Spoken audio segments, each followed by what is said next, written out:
The wagon wheel shattered just as the fever reached its peak, sending Margaret Brennan tumbling onto the scorched Wyoming earth with nothing but delirium and desperation keeping her conscious.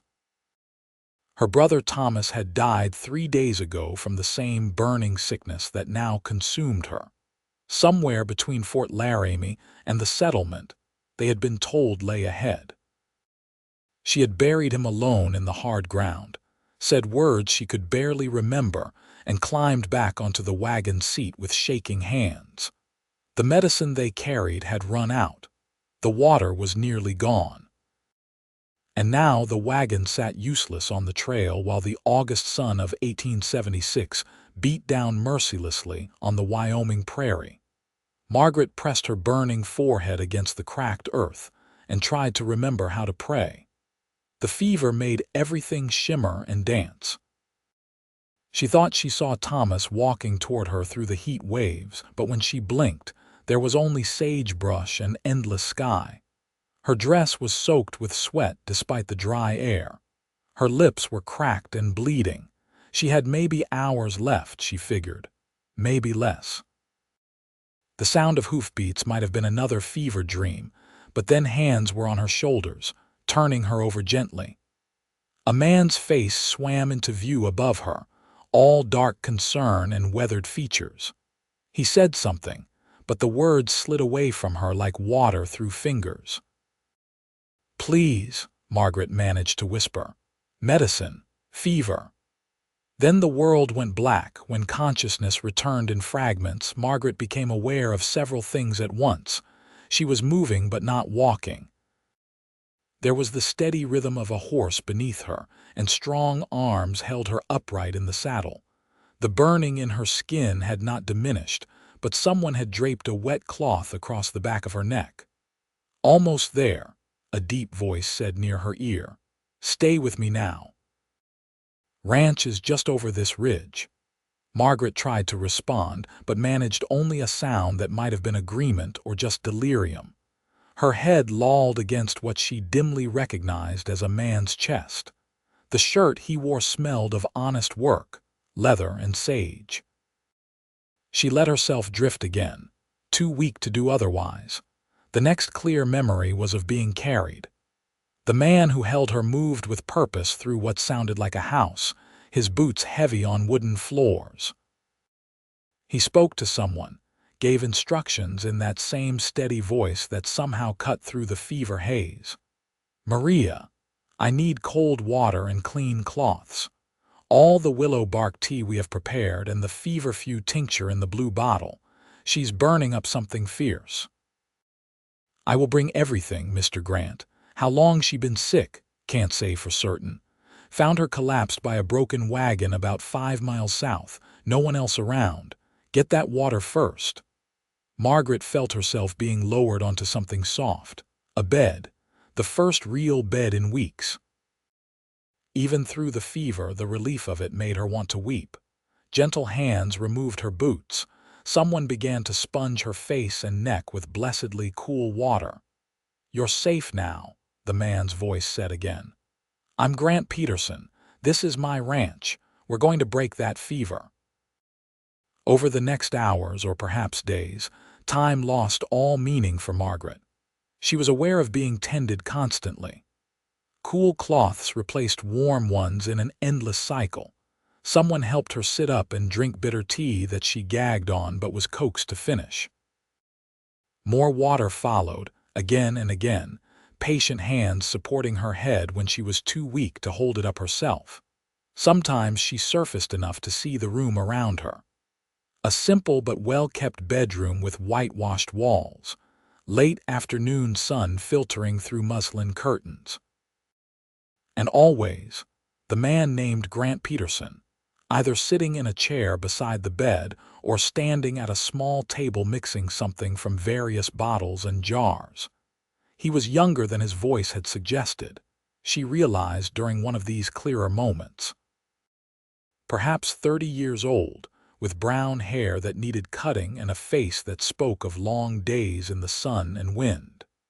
Not handsome in any refined way, but striking in the manner of something carved from the land itself. all strong lines and steady presence. "Welcome back," he said, noticing her eyes had focused on him. "Can you drink some more tea?" Margaret tried to speak, but her throat was too dry. He was beside her immediately with a cup of water, one hand supporting her shoulders as she drank. The water was the best thing she had ever tasted. "Thomas," she managed to whisper when the cup was empty. Grant's expression grew solemn. "Was that your husband, brother?" The word took effort. "He died, same fever, I buried him." Something flickered across Grant's face, compassion perhaps, or recognition of grief. He nodded slowly. "I'm sorry. Were you heading somewhere specific, Silver Peak?" Margaret's eyes were already closing again despite her desire to stay conscious. "Our uncle. We were going to his ranch." "Well, you found a ranch at least." Grant's voice seemed to come from farther away as sleep or fever pulled her down again. "Rest now. We can sort the details when you're stronger." The fever broke on the third night with such violence that Margaret woke gasping and drenched in sweat. For a terrifying moment, she did not know where she was or what was happening. Then Grant was there, calm and sure, helping her sit up, explaining that this was good, that the fever breaking meant her body was winning the fight. "We need to get you into dry clothes," he said, his tone matter of fact. "Maria will help you. I'll step outside." The woman called Maria turned out to be Mexican, perhaps 50 years old, with kind eyes and efficient hands. She helped Margaret out of the soaked nightgown, someone having already changed her from her traveling dress at some point, and into a clean one that was too large but wonderfully soft. She changed the sheets while Margaret sat wrapped in a quilt, still shaking but feeling more human than she had in days. "You are very lucky," Maria said as she worked. "Mr. Grant, he found you just in time. A few more hours in that sun, and even his medicines could not have saved you." "Where am I exactly?" Margaret asked. Her voice was hoarse but functional. "The Peterson Ranch, about 12 miles south of Silver Peak. We run cattle mostly, some horses. It is a good place." "How many people work here?" 5 hands in the bunkhouse, plus me for the house and cooking." "And Mr. Grant, of course. He owns all of this." Maria gestured vaguely at the window, presumably indicating the ranch beyond. "His father started it 20 years ago, but he passed in the winter. Now it is just Grant." Margaret absorbed this information as Maria finished with the bed and helped her back into it. The fresh sheets felt wonderful. Her body ached in 1,000 places, but the terrible burning had diminished to a manageable discomfort. She thought she might actually live. Grant returned after Maria left, carrying a tray with broth and bread. "Think you can manage some food?" "I can try." He helped her sit up against pillows he arranged behind her, then sat in the chair and watched as she attempted the broth. Her hands shook, but she managed several spoonfuls before exhaustion forced her to stop. "That's good," Grant said, taking the bowl. "More than I expected, honestly. You've been mostly unconscious for 3 days." 3 days? Margaret stared at him. "I've been here 3 days. You have." "Not the introduction to Wyoming you probably hoped for." "I need to get to my uncle's ranch. He's expecting us, was expecting us." The reality of Thomas's death hit her again, fresh and sharp. "He doesn't know about Thomas yet." "What's your uncle's name?" "Robert Brennan." "He has a place somewhere near Silver Peak, but I don't know exactly where. We've never been here before." Grant nodded slowly. "I know Robert Brennan. Good man. His ranch borders mine to the east, and I'll ride over to tell him you're here and about your brother, but not until you're stronger. Right now, you need to focus on healing. I can't impose on you like this. You've already done so much. You're not imposing. You're recovering from a fever that nearly killed you." His tone brooked no argument.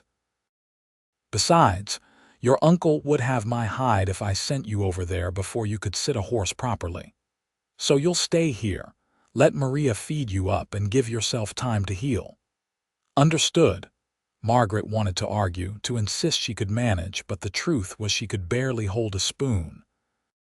She nodded reluctantly. Thank you for everything. I would be dead if you hadn't found me. Then I'm glad I was checking that south fence line when I was. Grant stood and picked up the tray. Get some sleep. Real sleep, now that the fever's broken. I'll check on you in the morning.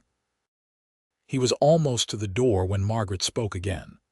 Mr. Peterson, he turned back. Grant, just Grant. Margaret, I'm Margaret Brennan. Something that might have been a smile softened his weathered face. I know, you told me during the fever. You told me a lot of things, actually. Most of it didn't make much sense, but you were very insistent about your name. Despite everything, Margaret felt heat rise in her cheeks that had nothing to do with fever. I hope I didn't say anything too mortifying. Nothing that'll give me blackmail material, if that's what you're worried about. This time he definitely smiled, and it transformed his entire face. Sleep well, Margaret. Recovery was slower than Margaret's impatience wanted, but faster than Grant's caution would have preferred. By the 5th day, she could walk from the bed to the chair by the window without feeling like she might collapse. By the 7th, she insisted on dressing properly and joining everyone for dinner in the main house.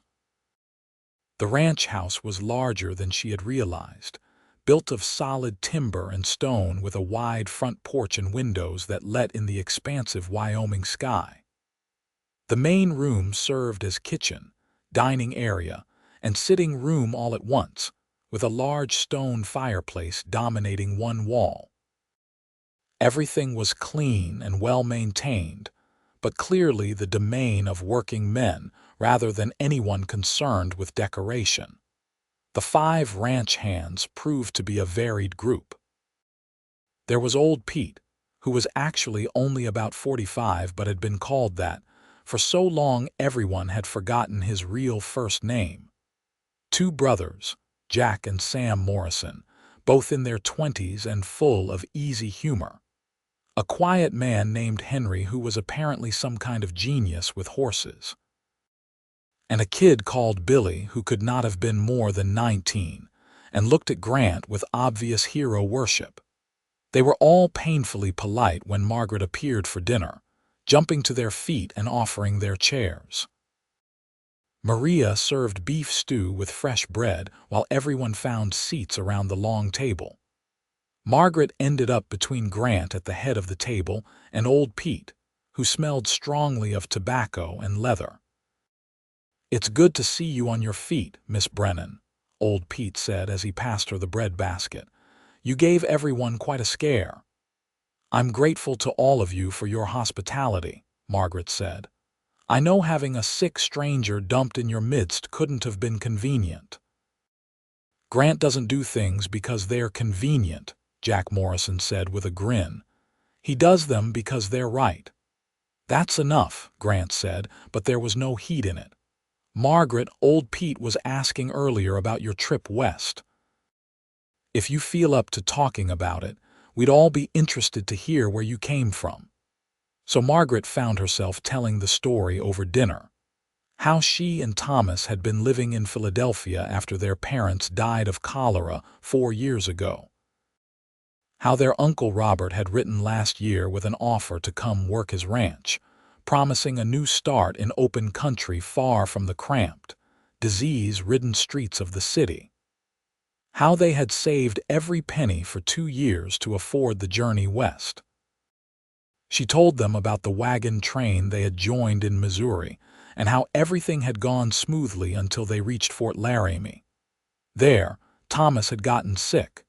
At first, they thought it was just a summer cold, nothing serious. But by the time they left the fort, following directions to Silver Peak with 3 other wagons, the fever had taken hold.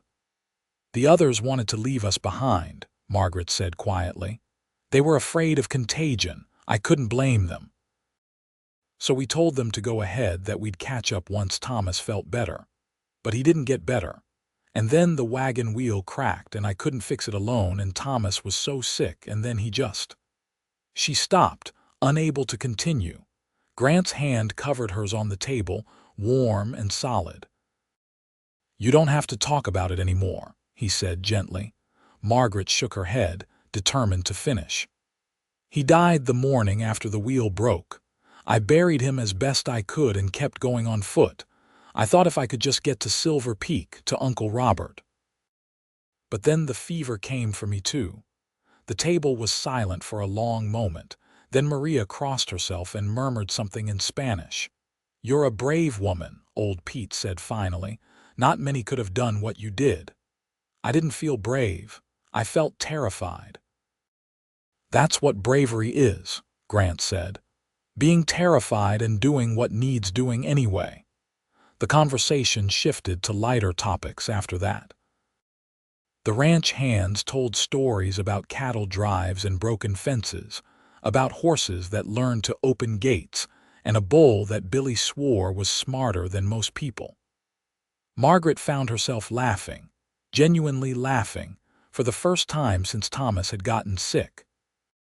She noticed Grant did not talk much, but he listened to everything, and when he did speak, everyone paid attention. He was clearly respected by his men, but it seemed to be respect earned rather than demanded. There was an ease between them that spoke of good leadership and fair treatment. After dinner, while Maria cleared the dishes and the ranch hands headed back to the bunkhouse, Grant walked Margaret back to her room. It was not far, just down a short hallway from the main room, but he seemed to sense she was tired despite her efforts to hide it. "You overdid it today," he observed as they paused at her door, perhaps a little, but it felt good to be up and around, to feel like a person instead of an invalid. "I'm glad you joined us, and I'm glad you're feeling stronger." Margaret hesitated, then said what had been on her mind for days. "When will you tell my uncle I'm here? I know you said to wait until I was stronger, but I've been here over a week now. He must be wondering what happened to us, and he needs to know about Thomas."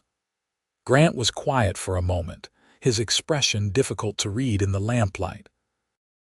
"I was thinking I'd ride over there tomorrow if you feel well enough to spare me for a day. It's about a 4-hour ride to his place." "Of course, thank you." Margaret met his eyes. "I don't know how I'll ever repay everything you've done for me." "You don't need to repay kindness, Margaret. That's not how it works. Maybe not in Wyoming. In Philadelphia, everything came with a price." "Then I guess you're not in Philadelphia anymore." He smiled slightly. "Get some rest. I'll head out early tomorrow and be back by evening with news from your uncle." But Margaret could not rest easily that night. She lay in the comfortable bed, staring at the ceiling, thinking about everything that had happened. About Thomas, who had been so excited to start fresh in the West. About their uncle, whom she had never met but who had written such warm letters. About the fact that she would soon be leaving this ranch and the people in it. That thought bothered her more than it should have. She had been here barely over a week, and most of that time she had been delirious with fever. Yet somehow, this place had already started to feel safe in a way nowhere else had felt since her parents died. And Grant Peterson, with his quiet competence and unexpected gentleness, had become a fixed point in the chaos her life had become. She told herself it was just gratitude. He had saved her life, after all. It was natural to feel drawn to someone who had done that.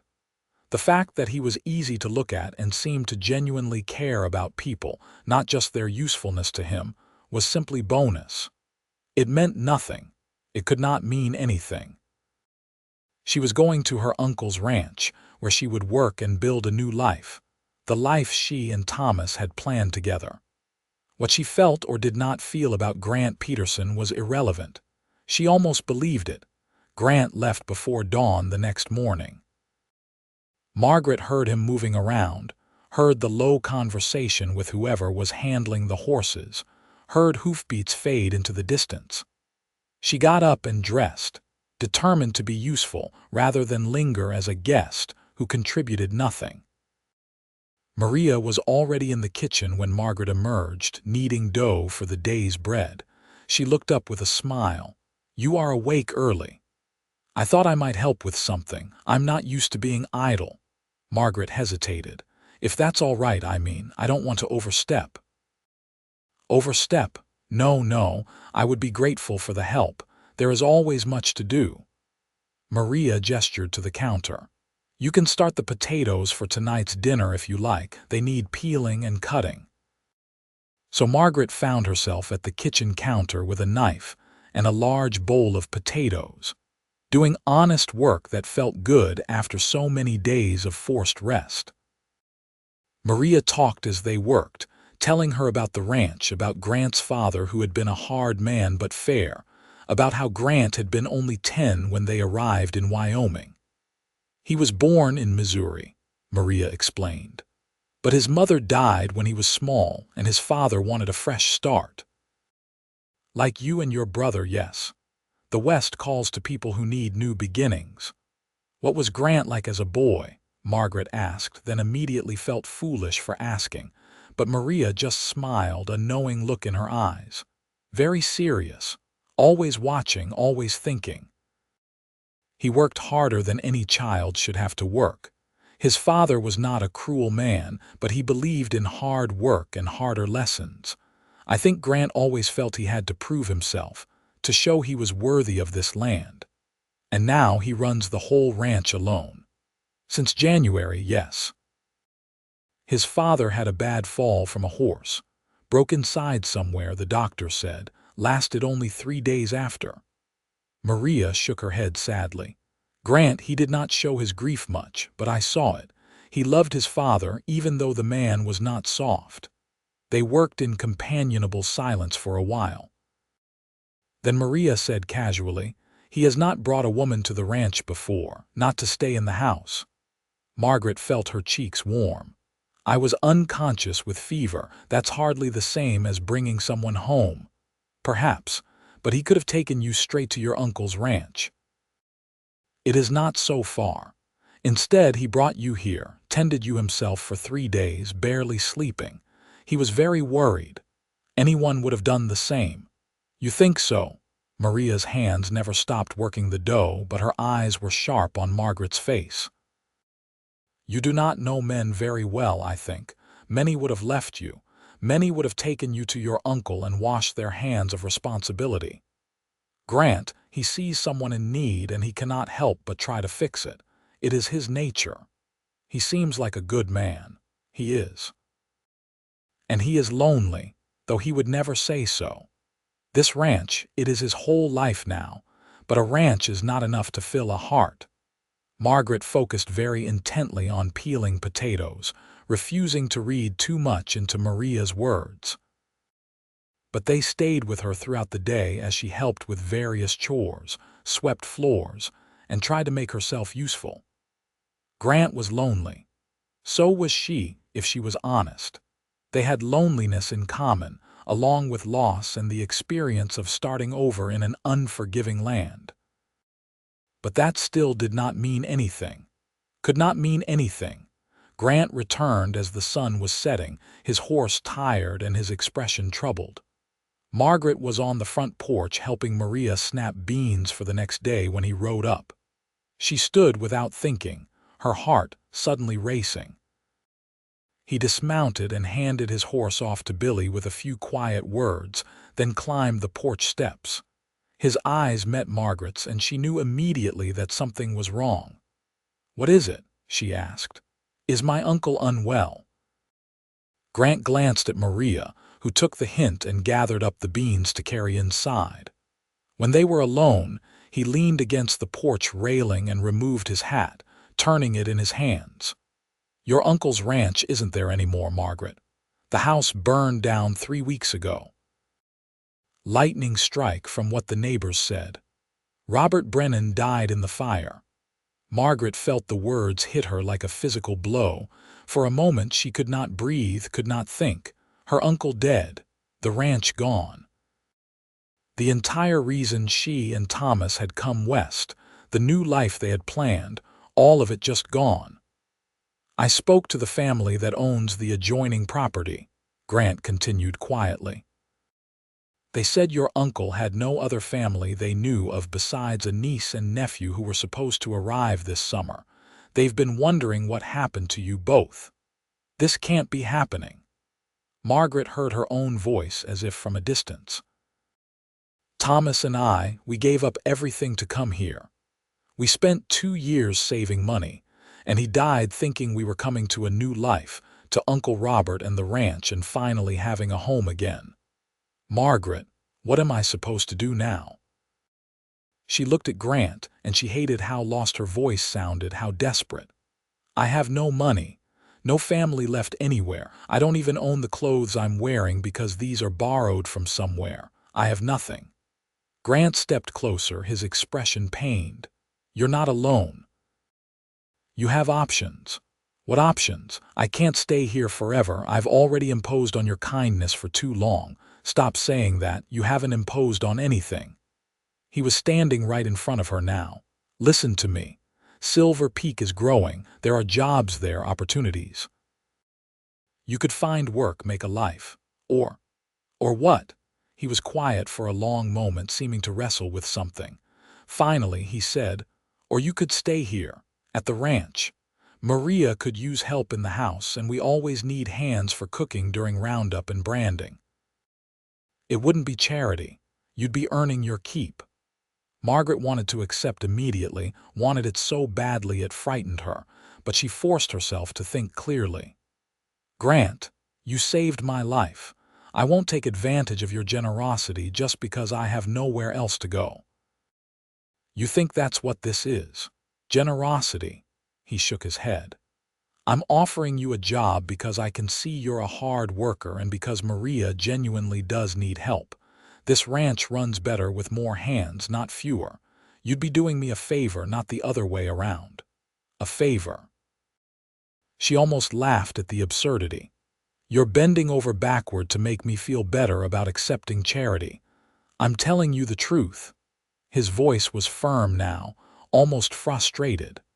I don't make offers I don't mean, and I don't say things just to be kind. If I'm asking you to stay, it's because I want you here. The words hung between them, meaning more than perhaps either was ready to acknowledge. Margaret searched his face, trying to understand what was happening, trying to untangle her own confused feelings from the sheer relief of having somewhere to go. I'll need to think about it, she said finally. That's fair. Think about it. But while you're thinking, you stay right here. No arguments. No arguments, she agreed softly. That night, Margaret lay awake again, but this time her thoughts were different. She thought about Uncle Robert, a man she had never met but who had offered her and Thomas a chance at something better. She grieved for him as she grieved for her brother, for all the losses that seemed to keep piling up. But she also thought about the ranch, about the way the morning light came through her window and painted everything gold, about Maria's patient kindness and the easy camaraderie of the ranch hands, about the vast Wyoming sky that made her feel both infinitely small and strangely safe. And she thought about Grant, about the way he moved with quiet confidence, about how he listened more than he talked, about the gentle strength in his hands when he had tended her fever, about the look in his eyes when he had said he wanted her to stay. She barely knew him. She had been conscious in his presence for perhaps 4 days total.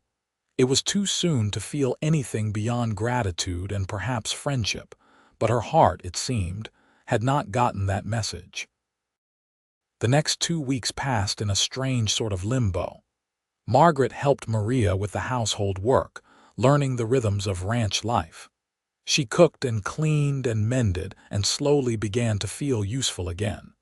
The ranch hands treated her with respect and easy friendship. Old Pete taught her to recognize the different cattle brands. The Morrison brothers made her laugh with their terrible jokes. Even quiet, Henry warmed up enough to show her the mare he was training. And Grant was there, always somewhere nearby even when they were not directly interacting. She would look up from kneading bread and see him through the window, working with a horse in the corral. Or she would be hanging laundry, and he would walk past with a toolbox, heading to fix something, and he would smile at her. Just smile, nothing more, but it made her feel warm all the way through. They talked sometimes in the evenings, after dinner when everyone else had dispersed. Small conversations about nothing important. He told her about the ranch, about his plans to expand the horse breeding operation. She told him about Philadelphia, about working in a hat shop and living in a tiny apartment with Thomas. Neither mentioned her staying or leaving. The question hung between them, unasked and unanswered. One evening, about 3 weeks after her arrival, Margaret was sitting on the front porch watching the sunset when Grant joined her. He had 2 cups of coffee, and he handed her one before settling into the chair beside hers. "You've been here almost a month," he observed. "I know. Time moves strangely here, slower somehow. That's Wyoming for you. Everything moves at its own pace." He sipped his coffee. "You seem settled, more yourself than when you arrived." "I feel more myself, stronger." Margaret turned to look at him. "I've been thinking about your offer. About staying and working here." His expression did not change, but she sensed his sudden attention. "And I want to accept, but I need to be clear about something first." "What's that?" Margaret chose her words carefully. "I need to know this is truly about work, about you needing help on the ranch. Because if you're offering out of pity or responsibility, or because you feel you have to take care of me, I can't accept. I won't be anyone's obligation." Grant set down his coffee cup and turned to face her fully. "I told you before, I don't make offers I don't mean. You want the honest truth. Here it is. Yes, Maria can use the help. Yes, having another person handling the house means she can focus on other things and the ranch runs smoother. But that's not the only reason I want you to stay." "Then what's the other reason?" He was quiet for a long moment, his gaze steady on hers. "Because I like having you here. Because the ranch feels different with you in it. Better. And because I'd like the chance to know you better if you're willing." Margaret's heart was doing complicated things in her chest. "Grant, you barely know me. That's why I said I'd like to know you better." A slight smile touched his lips. "I know enough to know you're brave and strong and you don't give up. I know you care about doing things right, pulling your own weight. I know you've been through hell and you're still standing. That seems like a pretty good foundation to build on." "Build what on, exactly?" "Whatever we both want to build. Maybe a good working relationship and friendship. Maybe more than that eventually. I'm not asking you for anything beyond staying and seeing what happens. No promises, no obligations either direction. Just time to figure out what this is." It was perhaps the most honest thing anyone had ever said to her. Margaret felt something settle in her chest, some decision she had been wrestling with clicking into place. "All right," she said. "I'll stay. For a fair wage that we agree on and as long as I'm actually being useful. Deal." Grant held out his hand. Margaret shook it, feeling the calluses from years of ranch work, the strength in his grip, the warmth of his skin against hers. The handshake lasted perhaps a moment too long to be purely professional. When they let go, they were both smiling. "Welcome to the Peterson Ranch, Margaret Brennan." "Thank you for having me, Grant Peterson." The sunset painted the sky in impossible shades of orange and gold. Somewhere in the distance, cattle were lowing. A hawk circled overhead, riding the thermal currents. And Margaret thought that maybe, just maybe, she had finally found what she and Thomas had been looking for when they left Philadelphia. Not with their uncle in the house he had promised, but here, in a place that was starting to feel like home. The summer turned to autumn, and Margaret became as much a part of the ranch as the barn or the corrals. She took over most of the cooking for the household, freeing Maria to focus on the preserving and pickling that would see them through winter. She learned to ride, first on the gentle older mare Henry selected for her, and then with more confidence as her skill grew. Grant taught her himself, patient and encouraging, never making her feel foolish when she made mistakes. There was something intimate about those riding lessons, about the way he would stand close to adjust her posture or his hand would cover hers to show the proper way to hold the reins. They both felt it, that growing pull between them. Neither acted on it, as if by unspoken agreement they had decided to let things develop naturally. But it was there in every shared glance, every conversation that stretched longer than necessary, every moment when they found excuses to be in each other's company. The ranch hands noticed, of course. Margaret caught them exchanging knowing looks sometimes, saw the way they would make themselves scarce when Grant and Margaret were together. But they were kind about it, never teasing in a way that felt cruel or invasive. "It's good," old Pete told her one day while they were repairing a fence. "To see Grant interested in something besides work and cattle. He's been too alone for too long." "We're friends," Margaret said, but even she could hear how unconvincing it sounded. Old Pete just gave her a look. "Sure you are, and I'm the King of England." By October, the first snows had started to dust the mountains. The work on the ranch shifted to preparing for winter, mending barns and checking feed supplies.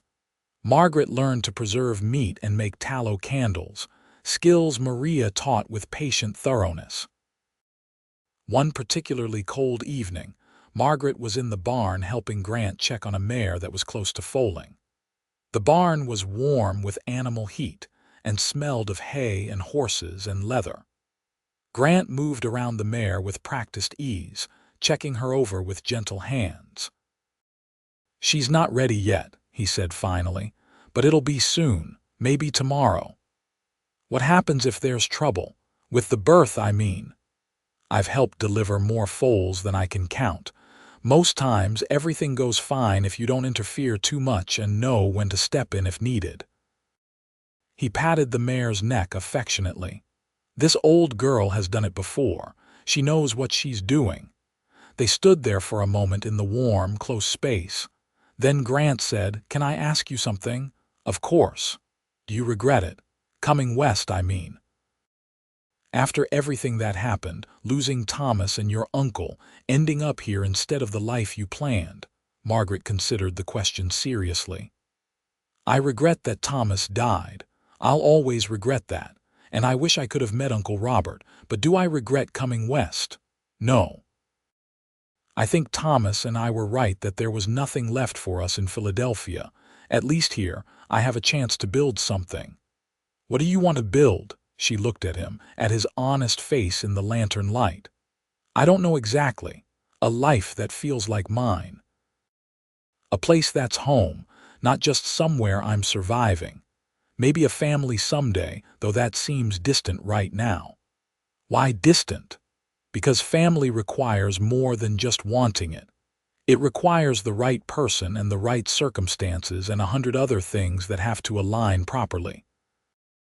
Grant took a step closer. "What if some of those things are aligning?" Margaret's breath caught. "Grant, I'm not good with words," he said quietly. "Never have been. But I need to say this and I need you to hear it. These past months with you here, they've been the best months I can remember. Not because the work is easier or the ranch is running better, though those things are true, but because every day I get to see you, talk to you, learn more about who you are.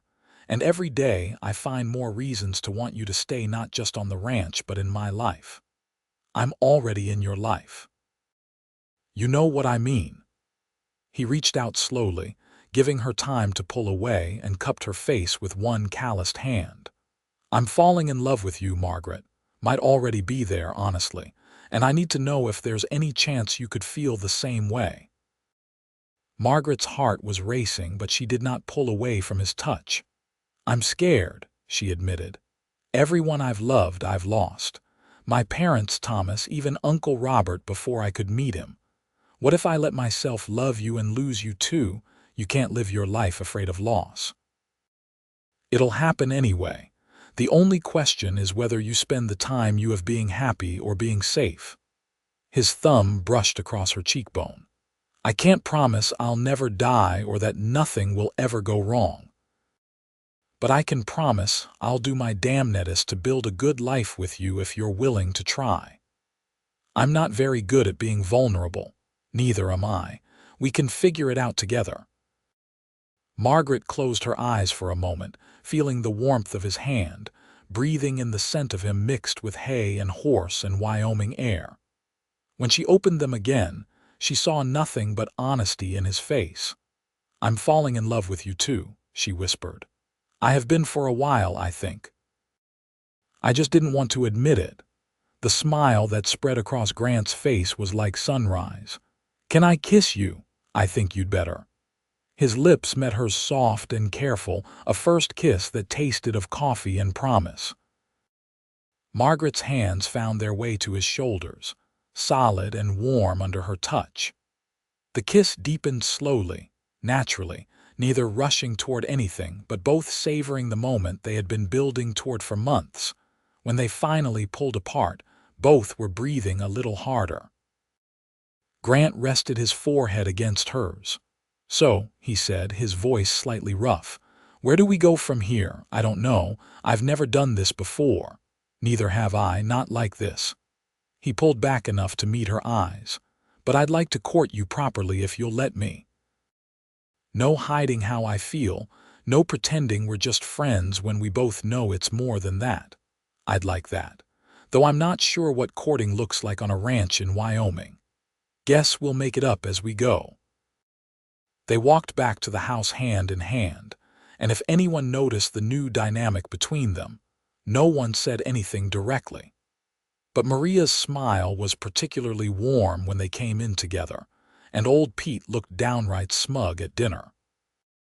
Courting Grant Peterson turned out to involve a lot of stolen moments between work. A kiss in the barn when no one was looking. Sitting together on the porch after dinner, close enough that their shoulders touched. Riding out to check fences together and taking the long way back, talking about everything and nothing. He gave her a horse, a young chestnut mare with a gentle disposition and clever eyes. She's yours, Grant said when he led the mare out of the barn with a new saddle on her back. Every rancher needs their own horse. I'm not a rancher. I'm a housekeeper who's learning to ride. You're whatever you want to be, but if you're staying here, if you're building a life here, you need a horse of your own. Margaret named the mare Copper for her bright coat and rode her every day, growing more confident in the saddle. Grant would sometimes race her across the open fields, always holding back enough that she could keep up, both of them laughing like children.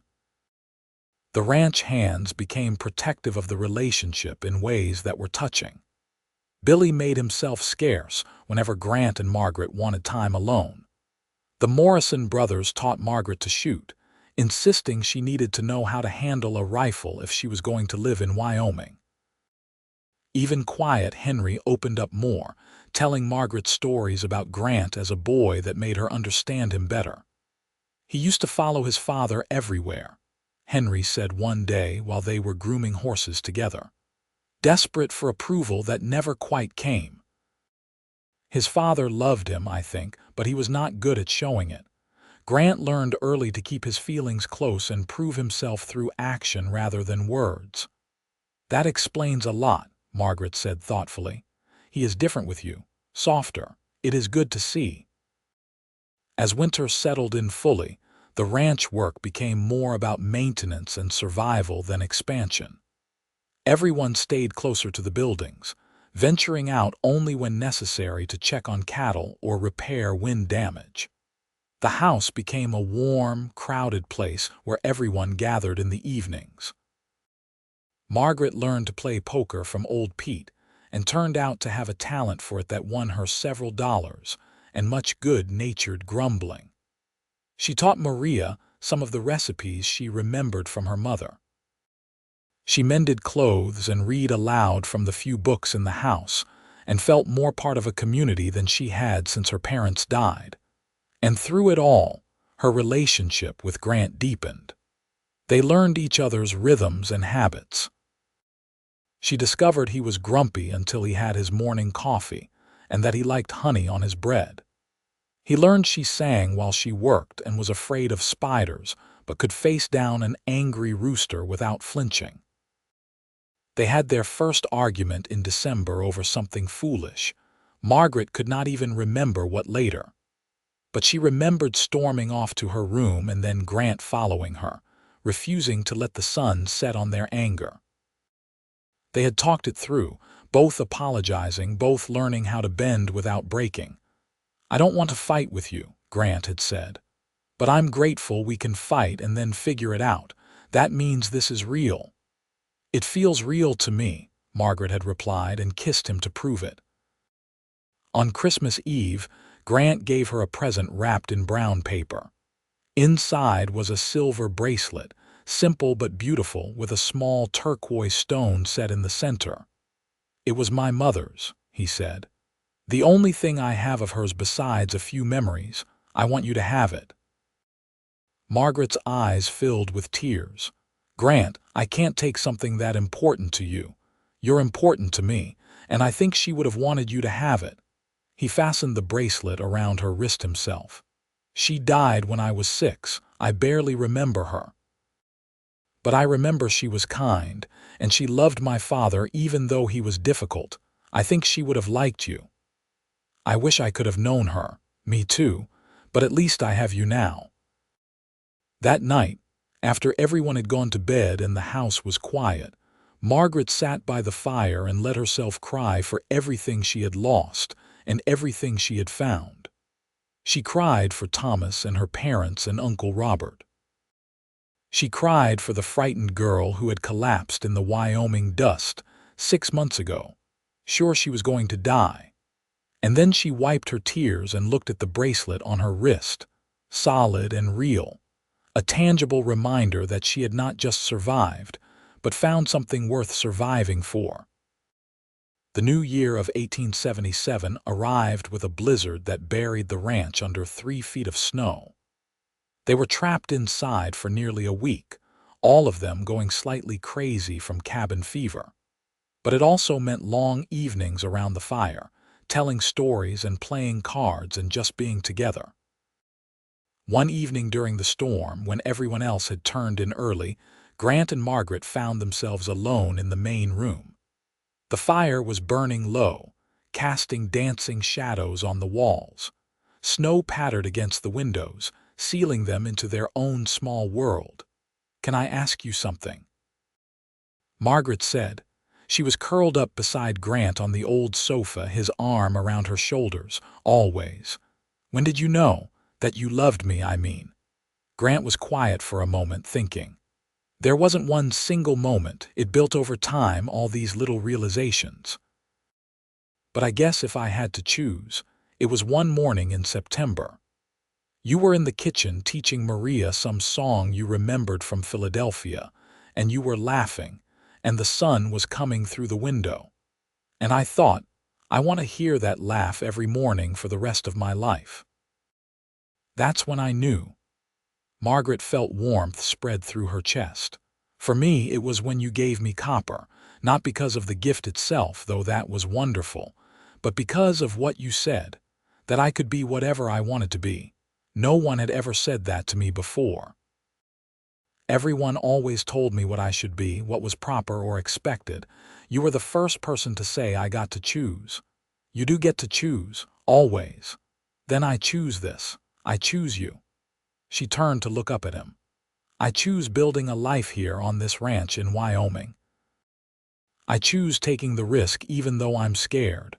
I choose love." Grant kissed her then, deep and thorough, a kiss that promised everything and asked for nothing except her continued presence in his life. When they broke apart, both were breathless. "Marry me," Grant said, the words rushing out like he had been holding them back for too long. "I know it's fast and I know you might want to wait, but I'm sure about this, about you. Marry me, Margaret." Margaret's heart felt like it might burst. "Yes, yes." His face lit up like she had just handed him the moon. "Yes, I'll marry you. I want to marry you." He kissed her again, and then they were both laughing, giddy with joy and relief and the sheer rightness of the moment. Outside, the blizzard raged on. Inside, two people who had both lost so much found each other and held on tight. They told everyone the next morning at breakfast. Maria burst into tears and hugged them both. Old Pete clapped Grant on the back so hard he nearly knocked him over. The Morrison brothers whooped and hollered until Grant told them to settle down before they scared the horses.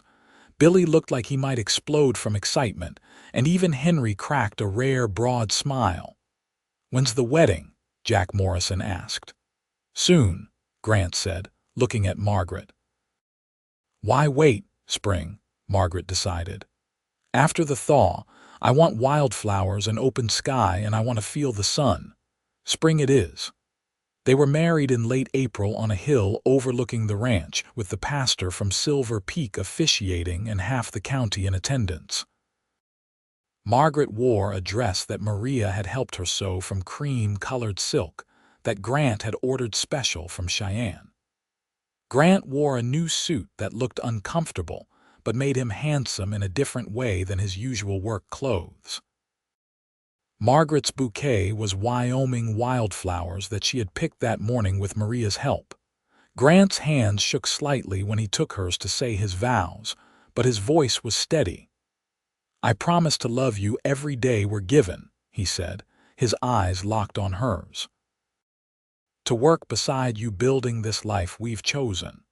To be honest and faithful and to never take for granted the gift of you in my world.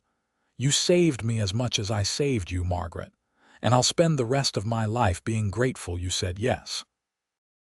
Margaret's vows were shorter but no less heartfelt. "I promise to choose you every day, to love you in the easy times and the hard ones, to build a home and a life with you here in this wild, beautiful place. You gave me hope when I had none left. You gave me a reason to keep going. And I'll love you for that, and for 1,000 other reasons until my last breath." When the pastor pronounced them married and Grant kissed her, the assembled crowd cheered. Old Pete fired his pistol in the air in celebration, which started a small tradition that others followed. The sound echoed across the valley like thunder. The celebration afterward lasted well into the night. There was food and music, dancing and drinking. Someone had a fiddle and someone else a guitar, and soon people were dancing in the grass while the sun set in glorious shades of gold and rose. Grant and Margaret danced together, neither of them particularly skilled but both not caring in the slightest. He held her close and whispered things in her ear that made her laugh and blush. She felt like she was floating, like joy might lift her right off the ground. "Happy?" Grant asked as they swayed together. "Happier than I thought was possible. Good. That's how I want you to feel every day. Every day might be ambitious. I'll settle for most days. I'm not settling for anything less than making you happy as often as humanly possible. You're ridiculous. You married me anyway. Best decision I ever made." Later, after the guests had gone and the ranch had settled into quiet, Grant carried Margaret over the threshold of their bedroom, which had been his alone until today but was now theirs. He set her down carefully and they looked at each other with a mixture of nervousness and anticipation. "I've never done this before," Margaret admitted quietly. "Neither have I. Not with someone I love, at least." Grant cupped her face in his hands. "We'll figure it out together. No rush. No expectations except being together." And they did figure it out, with tenderness and some fumbling and eventually passion that left them both breathless and tangled together in the moonlight streaming through the window. Afterward, Margaret lay with her head on Grant's chest, listening to his heartbeat and feeling more at peace than she had since before her parents died. "I love you," she whispered into the darkness. His arms tightened around her. "I love you too." Thank you for taking a chance on a Wyoming rancher who had no idea how to court a woman properly. You did just fine. I'm here, aren't I? You are. And I'm never letting you go. The first year of their marriage was an adventure in learning to share space and lives. There were disagreements about silly things like how to organize the pantry and serious discussions about the ranch's future. There were moments of frustration when two independent people had to learn to compromise and consult each other. But there were far more moments of joy, of waking up next to each other, of working side by side and knowing they were building something together, of quiet evenings on the porch and laughter over dinner and the deep satisfaction of true partnership. Margaret had never felt so challenged or so fulfilled. Ranch life was hard work, but it was honest work that showed results. She could see the difference she made in the smooth running of the household, in the meals that kept everyone fed and healthy, in the small improvements she and Grant made to the house. She also discovered she had a knack for the business side of ranching. By their first fall together, she was keeping the books and managing the accounts, freeing Grant to focus on the actual livestock and land management. They made a good team, each complementing the other's strengths. The ranch prospered under their combined efforts. Grant's horse breeding program began to gain recognition throughout Wyoming and Montana. Margaret started a small garden that grew into a proper vegetable operation, providing not just for the ranch but surplus to sell in Silver Peak. And through it all, their love deepened. They learned each other in all the ways that mattered. Margaret learned that Grant had nightmares sometimes about his father and that holding him close would ease them. Grant learned that Margaret got quiet when she was sad about Thomas, and that giving her space but staying nearby was what she needed. They fought occasionally, because any two people living closely will disagree. But they learned to fight fair, to talk through problems rather than let them fester. And the making up afterward was always worth it. In the spring of 1878, Margaret realized she was pregnant. She told Grant one evening in the barn, unable to wait until they were in the house. He had just finished with the evening feeding and she walked up to him with her heart pounding and her hands shaking. "I need to tell you something," she said. He straightened immediately, reading her tone. "What's wrong?" "Nothing's wrong. At least I don't think so. I hope not." She took a breath. "I'm going to have a baby. We're going to have a baby." For a moment, Grant just stared at her. Then his face transformed with such pure joy that Margaret felt tears spring to her eyes.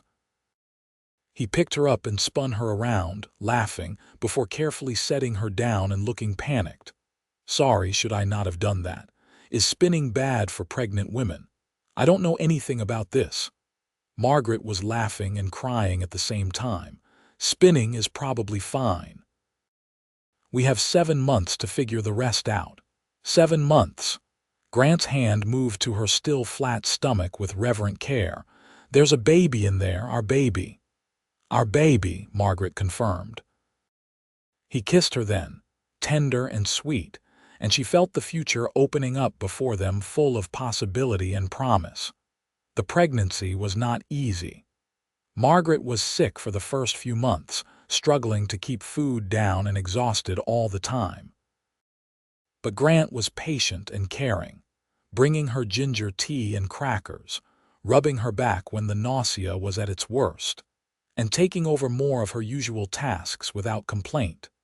Maria became a fount of advice and reassurance, having helped with many births during her life. She told Margaret what to expect, how to prepare, and most importantly, that everything she was feeling was normal. As her belly grew through the summer, Margaret found herself filled with a strange mixture of fear and excitement. She was terrified something would go wrong, that she would lose this baby as she had lost so many other people she loved. But she was also filled with anticipation, with wonder at the life growing inside her. Grant talked to the baby constantly, his hand on her stomach, telling stories about the ranch and his plans for teaching the child to ride and work cattle. It made Margaret laugh, but it also made her love him even more if that was possible. What if something goes wrong? She asked him one night, voicing her deepest fear. Then we'll face it together like everything else, Grant said. But nothing's going to go wrong. You're strong and this baby is going to be strong too. I can feel it. You can't know that. No, but I can believe it. And I can be here with you no matter what happens. It was enough. His steady presence was enough to quiet most of her fears. Their son was born on a cold November night in 1878, arriving quickly once labor started and announcing his presence with loud, angry cries that filled the house. Margaret held him and wept with relief and joy, counting his tiny fingers and toes, marveling at the perfection of him. Grant looked at his son with an expression of such overwhelming love that Margaret's heart ached. "He's beautiful," he said hoarsely. "You're beautiful. I can't believe we made something this perfect." "What should we name him?" Margaret asked. They had discussed names but never settled on anything definite. Now, holding their son, Grant said, "Thomas, if that's all right with you, after your brother." Margaret felt tears spill over again. "Thomas?" "Yes, Thomas Peterson." Little Thomas was a healthy, hungry baby who quickly became the center of the household. The ranch hands were smitten, taking turns holding him and making ridiculous faces to earn his smiles. Maria declared him the most beautiful baby ever born, though she had probably said that about every baby she had ever encountered. Grant was a natural father, patient and gentle with his son in a way that spoke to wounds healed from his own childhood. He changed diapers without complaint and walked the floor at night when Thomas was fussy. He sang songs he made up on the spot and narrated everything he did as if the baby could understand. "We're checking the cattle today, Thomas," he would say, carrying the baby wrapped warmly against his chest. "See those cows over there? Someday you'll help me take care of them." Margaret would watch them together and feel so full of love she thought she might burst. This was what she and Thomas had been looking for when they left Philadelphia. Not just safety or opportunity, but a family, a home, a life built on love and honest work. The years that followed brought their share of challenges. A harsh winter in 1879 that killed some of their cattle.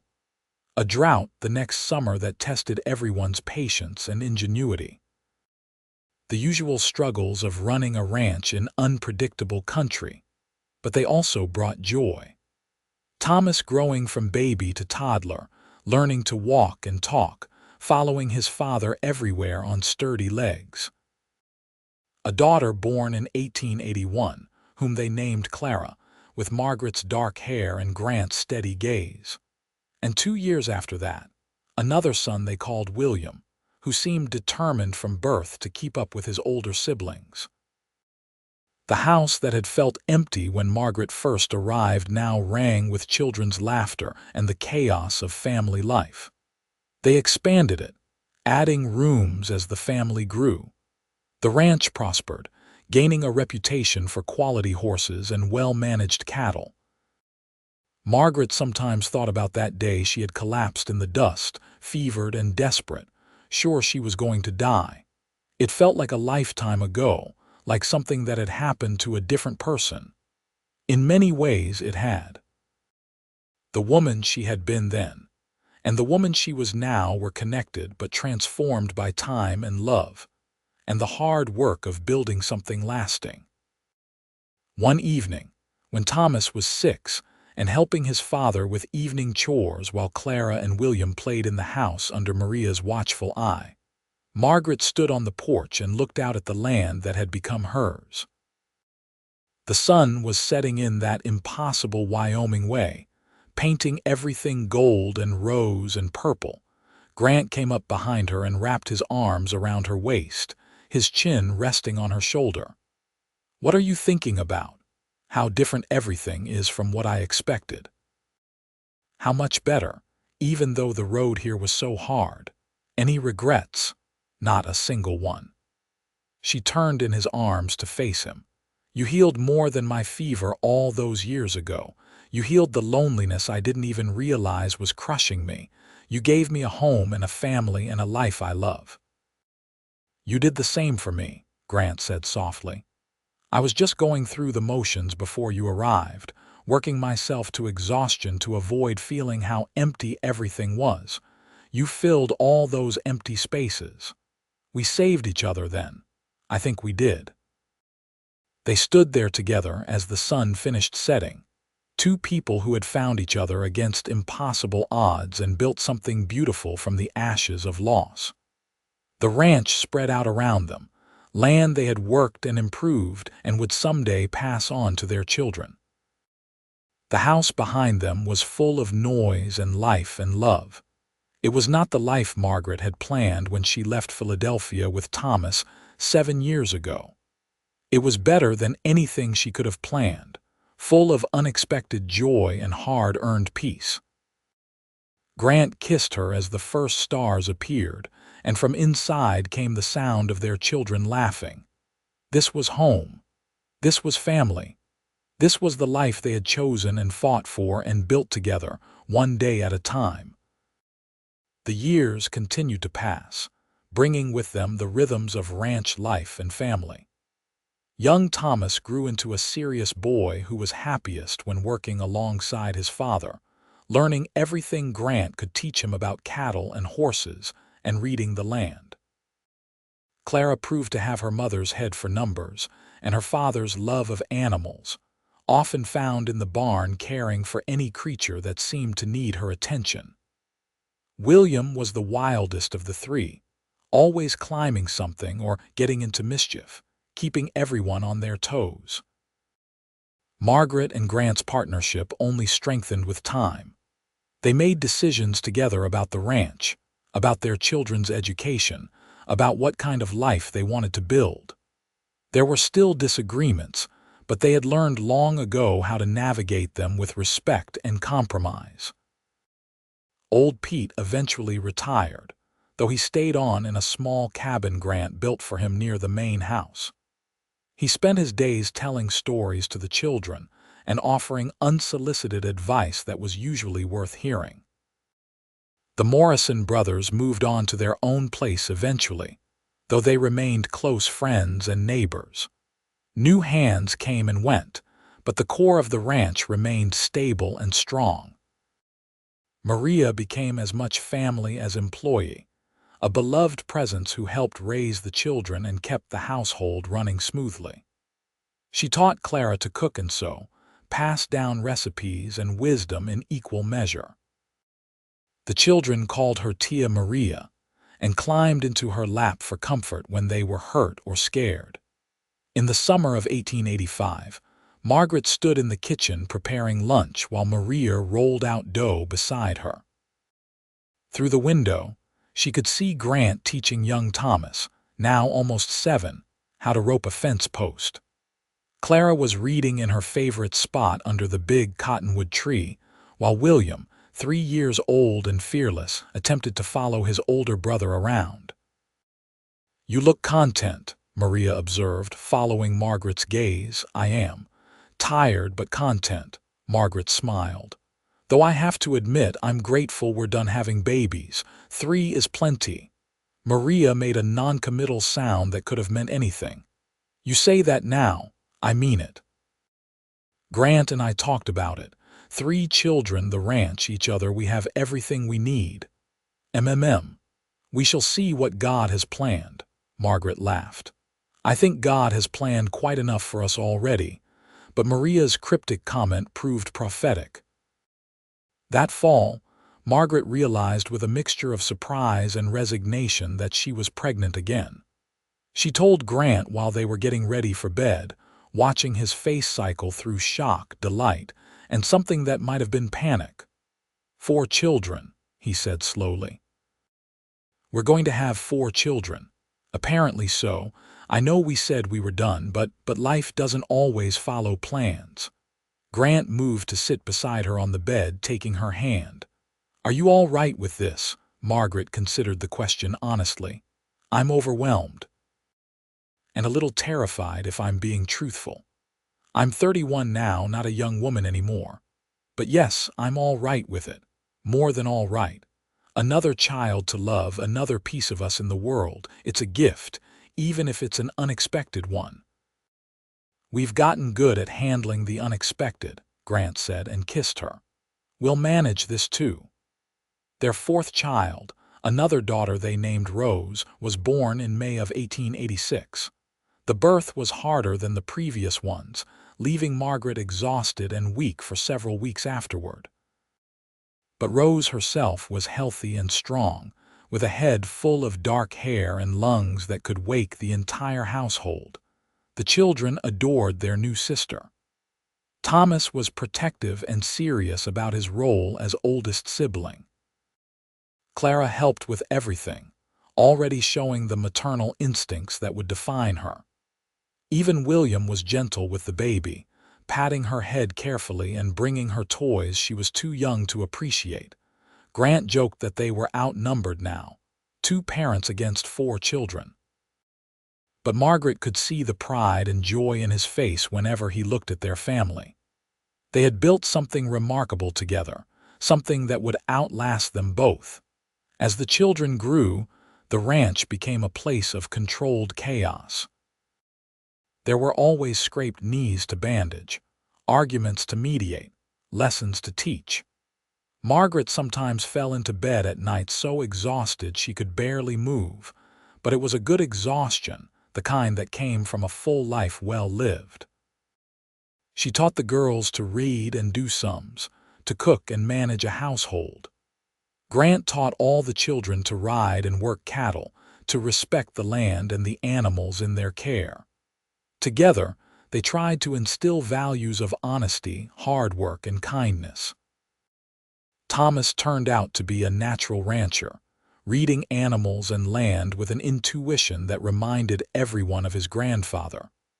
By the time he was 12, he could handle most tasks as well as any of the hired hands. He was quiet like his father, but with a warmth that drew people to him. Clara was the family peacemaker, always finding ways to smooth over conflicts and help everyone get along. She was also fiercely intelligent, reading every book she could get her hands on and asking questions that sometimes stumped even her parents. Margaret suspected Clara would not be content to stay on the ranch forever, that she would want to see and experience more of the world. William remained wild and adventurous, constantly pushing boundaries and testing limits. He gave his parents more gray hairs than the other 3 combined, but his enthusiasm for life was infectious. He was the one who could always make everyone laugh, even in the darkest moments. And Rose, the baby, seemed determined to keep up with her older siblings from the moment she could walk. She was fearless and stubborn, traits that worried Margaret but also made her proud. Rose would never let anyone tell her she could not do something simply because she was a girl or too young. In the fall of 1890, when Thomas was 12, Clara 9, William 7, and Rose 4, tragedy struck the neighboring ranch. Fire swept through the Matthews place, killing both parents and leaving 3 orphan children with nowhere to go. The county was prepared to send them to an orphanage in Cheyenne, but Margaret and Grant could not let that happen. They sat the children down and explained the situation. "The Matthews children need a home," Grant said, "and we have room here, but it would mean big changes for all of you. More people to share space with, less attention from your mother and me to go around. We wanted to know how you'd feel about it before we made any decisions." "They should come here," Thomas said immediately. "It's what neighbors do, they help each other." Clara nodded agreement. "We have plenty of room and Mom is always saying family isn't just blood." "Can they ride horses?" William asked, which was his measure for whether someone was worth knowing. Rose just said, "More friends to play with." So the Matthews children, John 10, Sarah 8, and little Emma, 5, came to live at the Peterson ranch. It was an adjustment for everyone. The house felt crowded, and there were growing pains as 7 children learned to live together. But slowly, the Matthews children began to heal from their grief, and the Peterson children learned to share and be generous. Margaret and Grant treated them no differently than their own. They got the same rules, the same expectations, the same love. And gradually, they became not the Matthews children living with the Petersons, but all 7 children of a family that had expanded to accommodate those in need. It was, Margaret thought, exactly what she and Thomas would have wanted all those years ago when they were orphans themselves trying to find their way west. Someone to take them in and make them feel like they belonged. She was grateful to be able to provide that for these children who had lost so much. The years rolled on, bringing with them the joys and challenges of raising a large family. There were Christmases that were magical chaos, with children everywhere and presents and laughter. There were hard years when drought or harsh winters tested everyone's resolve. There were moments of profound joy and moments of heartbreak as the children grew and became their own people. Thomas fell in love at 18 with a girl from Silver Peak, married her young, and brought her to live on the ranch. Grant built them a small house on the property, and Thomas took over more of the day-to-day running of the ranch. Watching her son become a man and a husband filled Margaret with pride and a touch of bittersweet nostalgia for the little boy who used to follow his father everywhere. Clara, as Margaret had suspected, wanted more than ranch life could offer. At 16, she announced her intention to become a teacher. Grant and Margaret supported her dream, sending her to the teaching college in Cheyenne. She returned 2 years later to teach in Silver Peak's growing school, but she never married, content with her students and her books and her independence. William was the wanderer. At 17, he announced he wanted to see more of the world before settling down. It terrified Margaret to let him go, but she remembered being young and desperate to determine her own path. They gave him their blessing and enough money to get started, and he headed off to explore Montana and points beyond, writing letters that chronicled his adventures. Rose proved to be just as stubborn about her own dreams. She wanted to breed and train horses, a pursuit some considered unsuitable for a woman. But Grant and Margaret had always taught their children they could be anything they were willing to work for. So Rose learned everything she could about horses, working harder than anyone to prove herself, and eventually built a breeding program that became renowned throughout the region. The Matthews children found their own paths too. John stayed on at the ranch, becoming one of Grant's most trusted hands. Sarah married a shopkeeper in Silver Peak and moved into town. Little Emma, who had been only 5 when she lost her parents, grew up entirely as a Peterson and could barely remember life before the ranch. And through it all, Margaret and Grant remained at the center, the steady presence around which everyone else orbited. They were the foundation, the safe place to return to, the constant in an ever-changing world. One evening in the spring of 1895, Margaret and Grant sat on the porch they had sat on countless times before. They were older now, both in their 40s, with lines on their faces and gray in their hair earned through years of hard work and laughter and tears. Their children were scattered, some in the house behind them, some in the bunkhouse, some in homes of their own on the property or in town. But all of them were healthy and happy and building good lives. The ranch was prosperous and would be a legacy for generations to come. "We did all right, didn't we?" Grant said, taking Margaret's hand. "Better than all right. We did wonderfully. I was thinking about the day I found you, collapsed in the dust, more dead than alive. Did you ever imagine it would lead to all this?" Margaret smiled. "No. I imagined dying alone on that trail, And then I imagined maybe recovering enough to reach my uncle's ranch. But this, a husband I love, children and more children, a life so full I can barely contain it all. I never dared imagine this. I'm glad I found you that day. So am I. You saved my life in more ways than one. You saved mine right back. Grant squeezed her hand. I was so lonely before you came. I didn't even realize how lonely until you filled all those empty spaces. They sat in comfortable silence as the sun set, painting the sky in familiar shades of gold and rose. From inside came the sounds of their grandchildren playing, Thomas's son and daughter who were visiting for the week. The land stretched out around them, worked and loved and sustained by their efforts. "You ever miss Philadelphia?" Grant asked. Margaret thought about it. "Sometimes I miss my parents and Thomas, of course. I'll always miss Thomas, but Philadelphia itself. No, that was never really home." "This is home. You are home." "Good answer." Grant smiled and pulled her close. "Because I'm not letting you go anywhere. I'm not going anywhere. This is where I belong," and it was true. From the desperate girl who had arrived needing medicine for a fever to the woman she had become, surrounded by family and love and purpose, this ranch had become the center of her world. Grant had healed her fever all those years ago, but more importantly, he had healed her loneliness and given her a reason to build a life instead of just surviving. They had saved each other, two lonely people who found love in the hardest moments.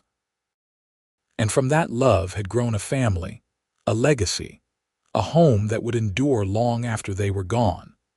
The sun finished setting, and the stars began to appear, the same stars that had shone on a dying girl and a rancher who stopped to help. Margaret leaned her head on Grant's shoulder and felt the contentment of a life well lived, of love that had stood the test of time and hardship and grown only stronger. This was their story, written in the land and the children and the years they had built together. And as they sat in the gathering darkness, holding hands and watching their legacy unfold around them, both knew they had found exactly what they had been searching for all along: home, love, each other. A life worth living. It was enough. More than enough. It was everything.